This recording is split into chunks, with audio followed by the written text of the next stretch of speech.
سێزدە ساڵ دەرباس بوون لە ئێش و حەسرەتا چووناتەیە بێوەخت هین وەک گۆدۆه بە دل و ڕوحی شینیان قامشلۆ و ڕۆژاوای کوردستانی بریندار دکە.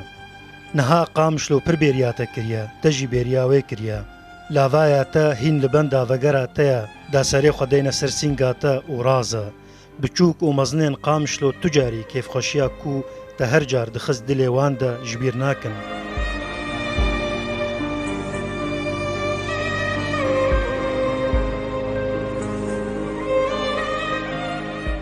یاریزان یانەیە جیهاد هەیسەم کچۆ 23 ئادارە 1976دا لە باژارێ قامشلۆیە ڕۆژاوای کوردستانێش دایک بوو. هین زارۆکتیا خۆدا حەزکردنا گۆکێ دکەوە دلێوی و چاودێر پێشبێنیە سبەرۆژێکە گەش ژێرە دکن. هەیسەمیش ساڵا 1991ەوە دەست بلیستنا بیانەیە جیهادرە کرد. دی ساڵا 1995دا یانەیە جیهاد بوو شامپیۆنە لیگا سووریێ یا توێژەیە جوانان و هەیسەم بە 25 گۆڵان بوو گۆڵکەرێ وێ لیگایە.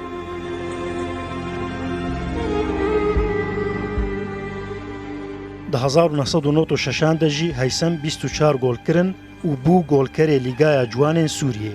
هەروەها دی ساڵên 1999 و 2000دا هەیسەم کچۆ بوو گۆڵکەرێ لیگایە سووریێ یا یەکەمین.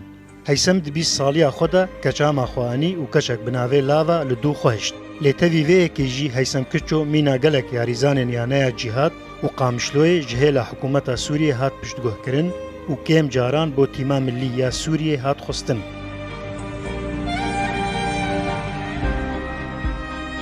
Dema diyarîgehê de gog digihişt heysem dilê şêniyên Qamişlo yên alîgirên yanaya cîhad bi xurtî lê dida.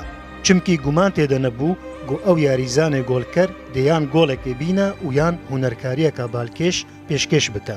Heysem mîna aşiqekî dilgerm ji tora golên tîmên dijber hez dikir û heta maçek li rûyê yara xwe an gothorên golê nedaba dilê wî rehet nedibû. Heysem jiyana xwe di xizmeta pêşxistina werzişa bajarê xwe de xerc kir û canê xwe diberdeda. Di roja çarşembê 16/10/2002 saet 7 êvarê li ser rêya Dêrezorê dema yaneya cîhad diçû dabiyaneya meyadînê re bilîze, otomobîla cîhad rastî qezayeka trafîkê hat û Heysemê 26 salî tevî şofêrê otomobîlê jiyana xwe ji dest dan. Heta niha yaneya cîhad 4 caran rastî qezayên trafîkê hatiye û gelek yarîzan û endamên xwe ji dest daye.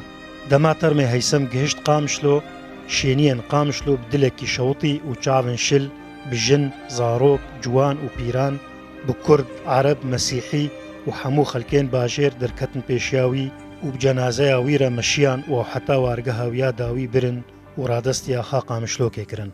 Lê Heysem her tim di dil û bîranîna Qamişlo û xelkên wê de zindî dimîne û qet nayê ji bîr kirin. Bessam Mustafa, Rûdaw.